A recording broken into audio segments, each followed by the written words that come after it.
Olá, meu nome é Hernandes Ferreira da Silva, sou engenheiro florestal e discente do programa de mestrado de Ciências e Tecnologias Ambientais da UFSB e do IFBA. E dentro da proposta da metodologia de pesquisa científica, eu apresento para vocês agora o capítulo primeiro do projeto de dissertação, intitulado A Função Socioambiental das Propriedades Rurais de Empresas de Base Florestal. O projeto ele tem a orientação da professora Lívia Rabani e a coorientação do professor Roberto Rabani, nossos professores aqui, e os quais eu cumprimento aqui em nome da turma. Então, para contextualizar essa temática, né, os empreendimentos, né, de toda e qualquer natureza, eles trazem consigo a responsabilidade de conservar os recursos naturais e zelar pelo bem-estar das pessoas, né? Isso porque isso tem seu potencial impacto, potencial aspecto poluidor também. Então, de acordo com as leis, normas aqui do nosso país, né, eles têm essa primícia. E as propriedades rurais, né, elas não estão fora dessa realidade, né? Dada a sua escala de produção, né, umas menores, outras maiores, mas aí todas vão trazer impactos aí no solo, na água, no ar, né, na vida silvestre, na flora e nas pessoas também, né, que vivem ali no entorno, nas comunidades locais. E essa questão da função socioambiental, ela geralmente está atrelada aos conceitos de sustentabilidade, né? Que, de um modo geral, ele aborda os fatores econômicos, ambientais e também visa a qualidade de vida das pessoas, ou seja, né, a busca pelo bem-estar e justiça social. Então, esse capítulo aqui, a proposta dele é trazer essa fundamentação teórica através de uma revisão bibliográfica, né, em relação a esse tema, trazendo aí os conceitos, os benefícios e também quais são os desafios, né, das empresas em face à aplicação da legislação no que diz respeito à função socioambiental. Então, aqui trazendo aqui os conceitos e alguns aspectos legais, né? A política ambiental brasileira, ela começou a dar seus primeiros passos lá na década de 30, né, quando foi promulgado aqui o primeiro Código Florestal e o Código das Águas, né, em 1934. Então, naquela época, né, começou a se inserir, né, o conceito da natureza da narrativa oficial na legislação brasileira, como parte aí da nossa identidade. Né, isso aí de acordo com esses autores. Então, a função socioambiental propriamente dita, ela foi, né, colocada aí na primeira legislação que se tem foi o Estatuto da Terra, né, que traz aí os interesses da coletividade, né. Na sequência aí, um ano depois, né, do Estatuto da Terra, em 1965 foi colocada aí promulgada a lei do Código Florestal, foi o primeiro Código Florestal e trouxe também, ratificando aí os interesses sociais, né, na exploração dos recursos florestais. Por sua vez, o Código Florestal de 2012 também ratifica aí né, reforça essa importância ambiental, né, e relaciona a conservação com a função social e o interesse público. E não pode se deixar de destacar aqui também a própria Constituição, né? A nossa Carta Magna, no artigo 225, que fala que todo cidadão, todo indivíduo, ele tem direito a um ambiente ecologicamente equilibrado, né? E colocando aqui também, né, importante a Política Nacional do Meio Ambiente, né, que traz aí todas as normativas, né, e é um instrumento aí para aplicação da legislação ambiental. Então, entrando aqui de vez aqui nos aspectos socioambientais, né, das propriedades florestais, alguns dados aqui em relação aos benefícios econômicos, né? E o Brasil, né, ele é um país, né, que tem sua vocação florestal, né, dado suas condições aí de solo, de clima, as condições ambientais, né, índices pluviométricos, né, que chove bem, um país tropical, um país aqui também que espécies, né, trazidas de outros países se adaptaram bem aqui. Então, isso confere para o nosso país aí essa característica. Né? E o setor de árvores plantadas, né, ele só que em 2019 ele promoveu aí um saldo aí de 10,3 bilhões, né, na balança comercial. Né? 11,3 bilhões aqui em exportações, né? Isso equivale a 4,3 aqui do que o Brasil exportou no ano de 2019. E gerando assim 3,7 milhões de empregos diretos e indiretos.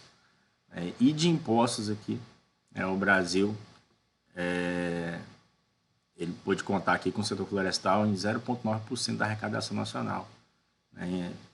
Isso, em números reais aí, brutos, 13 bilhões, né, em tributos federais, somando aí em tributos federais, estaduais e municipais. Em relação aos aspectos ambientais, né, toda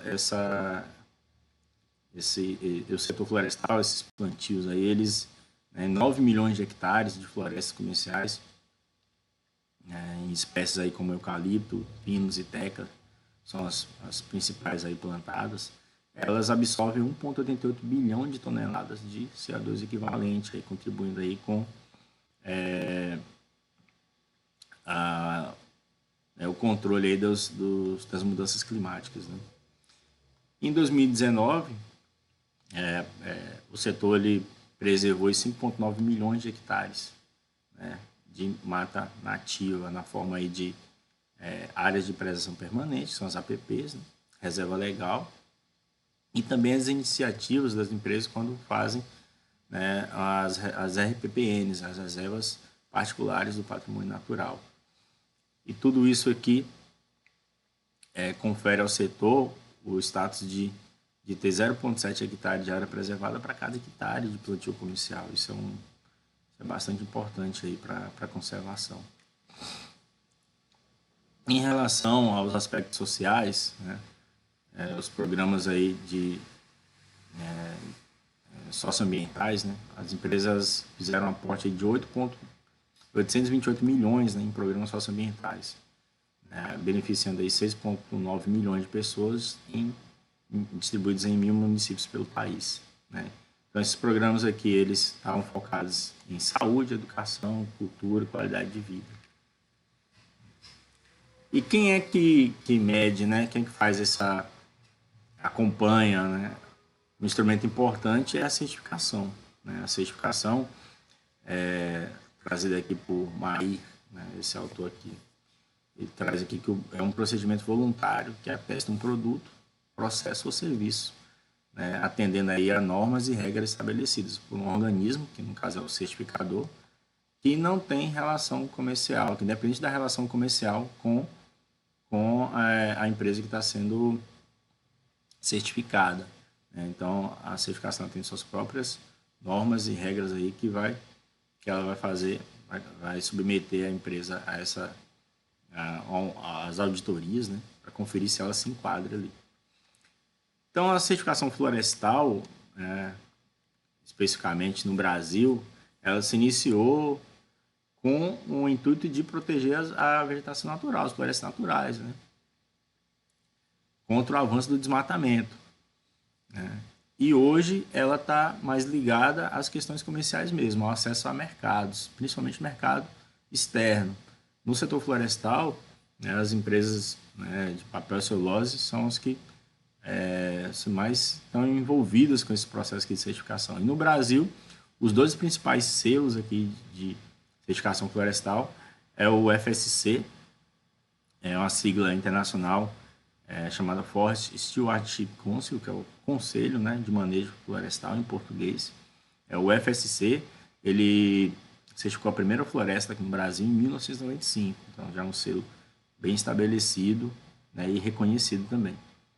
E aqui no Brasil também tem um CERFLOR, né, que ele é regido pelo Inmetro, ele foi validado aqui em 2002, também é um selo bastante importante. E o que a certificação florestal traz aqui de vantagem, né? Aos trabalhadores, a captação contínua, né? Então, treinamentos, né? O processo de formação é contínuo. E também a atenção redobrada à saúde e segurança, né, nas suas atividades. Então, se tiver alguma coisa fora do padrão ali, EPI, né? O ambiente tem que estar todo seguro mesmo, né? Conferir as melhores condições de trabalho para essas pessoas, né? Para os trabalhadores.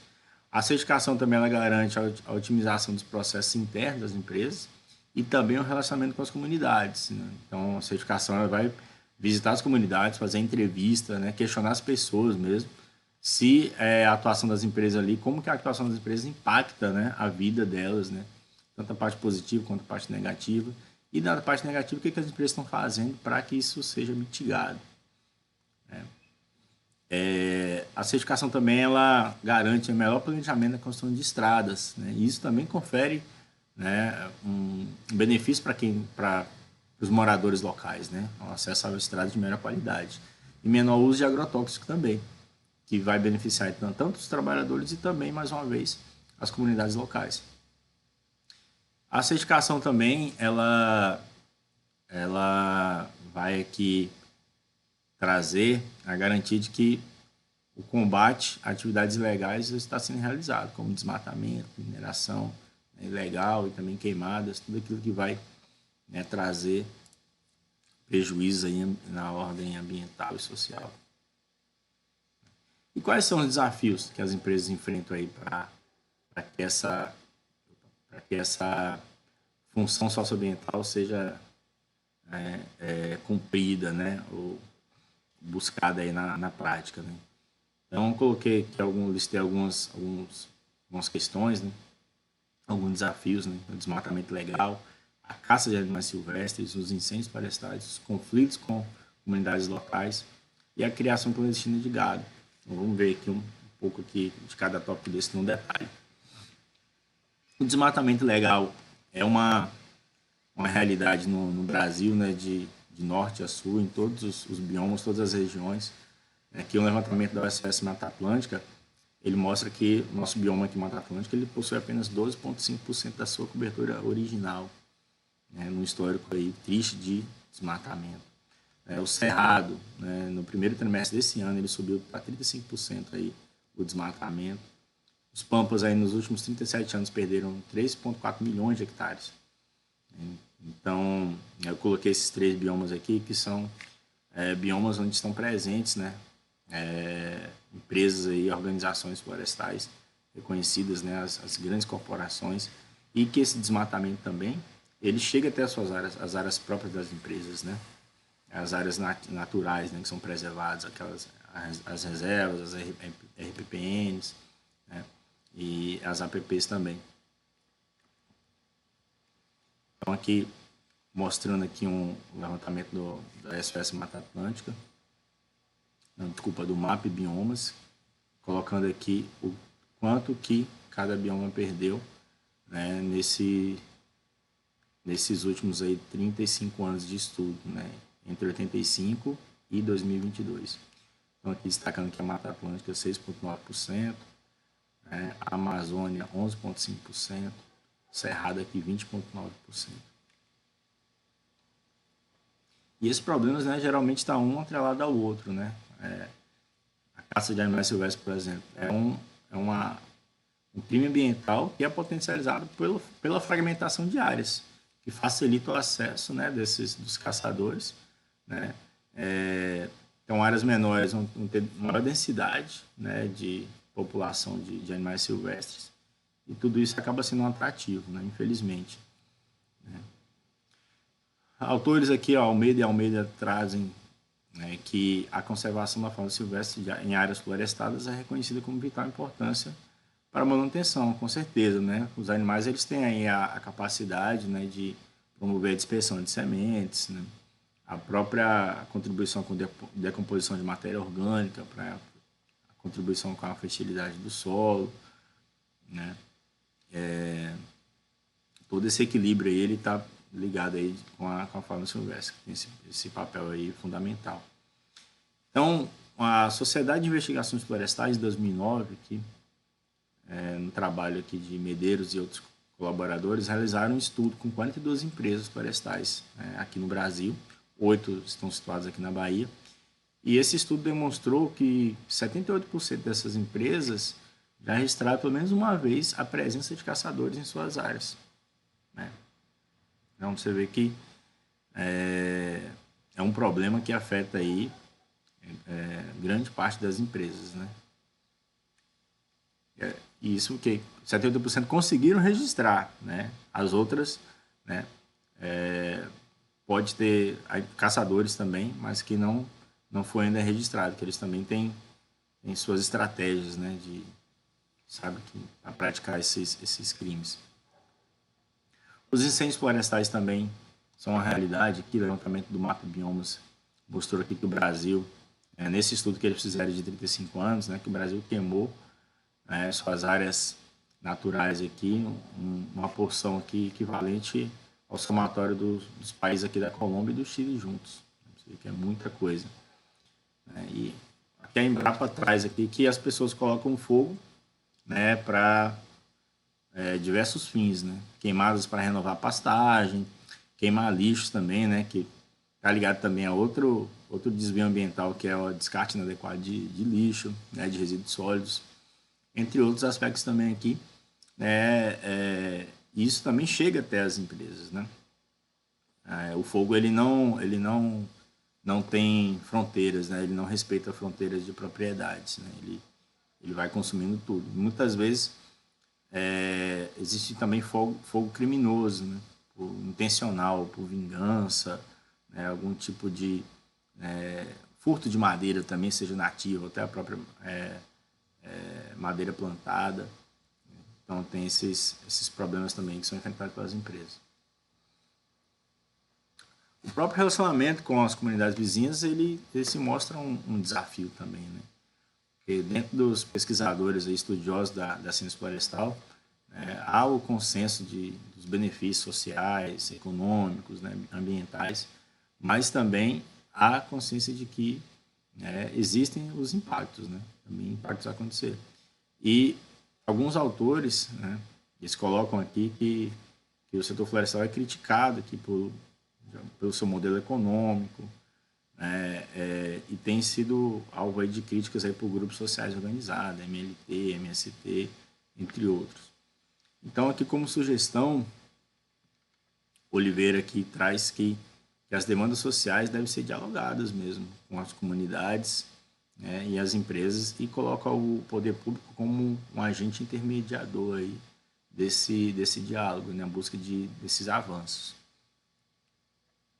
E que também fica como sugestão a mudança aí nos procedimentos de identificação, né, para a elaboração desses projetos, né, a participação desses atores sociais diretamente aí, né, para que esses impactos sejam melhorados, né, vamos dizer assim, e que as ações sejam intensificadas aí no intuito de beneficiar grupos mais vulneráveis, né, como sem terra, como indígenas, também os quilombolas, analfabetos, deficientes físicos. Claro que isso também de acordo com cada realidade local, né? É importante ter essa sensibilidade. Todo problema que afeta aqui a atuação das empresas nesse âmbito socioambiental é a criação clandestina de gado. A Associação Baiana das Empresas de Base Florestal traz aqui que é uma prática prejudicial ao restabelecimento da vegetação ciliar e preservação dos recursos hídricos. Então, os animais eles pisoteiam essas áreas que são protegidas, né? Se alimentam dos brotos quando tem regeneração natural e comem as plantas também, né? Comprometendo aí essa restauração ambiental. Então a gente tem aqui uma imagem aqui de um córrego aqui todo assoreado, já pisoteado, e um outro aqui que está sendo visitado aqui pelos animais, a própria área de preservação. Causa assoreamento dos rios e contaminação das águas, né? Além de assorear, também tem as fezes que vão estar ali contaminando, né? E também tem esse depósito, né, de matéria orgânica, que isso, alguns estudiosos já colocaram que está relacionado também com a morte de peixes, né? Então, colocando aqui algumas boas práticas aqui das empresas nesse âmbito, é um projeto aqui da Veracel Celulose aqui na Costa do Descobrimento, que é esse projeto Amigos da Fauna, que ressalta aqui a importância, né, da fauna silvestre. Interessante que começa um projeto dentro da empresa para os seus próprios colaboradores, né, porque essa questão da caça também está ligada muito à cultura local, né, de cada região, né, e vai ali permeando também os vizinhos, né, isso é um trabalho que começa de casa, né, a empresa reafirma isso. projeto aqui de suprimentos, né, que fortalece a empresas locais, né, prestadores de serviços locais aqui. Agora você colocou aqui que eles tinham o intuito de aumentar em 11% aqui o número de empresas aqui na sua cadeia de suprimentos, empresas locais, aumentarem em 37%, né, fortalecendo a economia local, fazendo, né, o dinheiro circular no entorno de onde a empresa está atuando. Aqui é uma prática aqui da Suzano, né, que é um projeto Nascentes do Mucuri, que traz isso ali que foi colocado como sugestão pelo autor, né? Não só além da própria restauração das nascentes, o plantio de nativos, envolvimento com as comunidades, né? Esse diálogo, essa aproximação, e também colocando os agentes públicos aí como parceiros também desses projetos.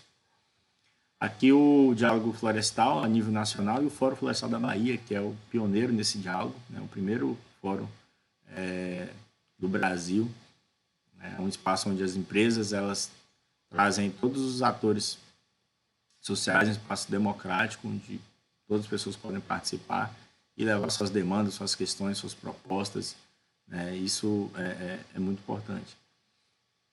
E um projeto aqui que é o Programa Ambiente Florestal Sustentável, que é uma parceria da Associação Baiana das Empresas de Base Florestal e do Governo do Estado, né, que fortalece aqui as iniciativas de educação ambiental e também fortalece um órgão de fiscalização, né, que está focado também na questão, né, de criação animal, ligada ali à criação clandestina de gado. Então, fortalece as ações aí de fiscalização, mas com base também na premissa da educação ambiental também. Algumas referências aqui e muito obrigado pela atenção.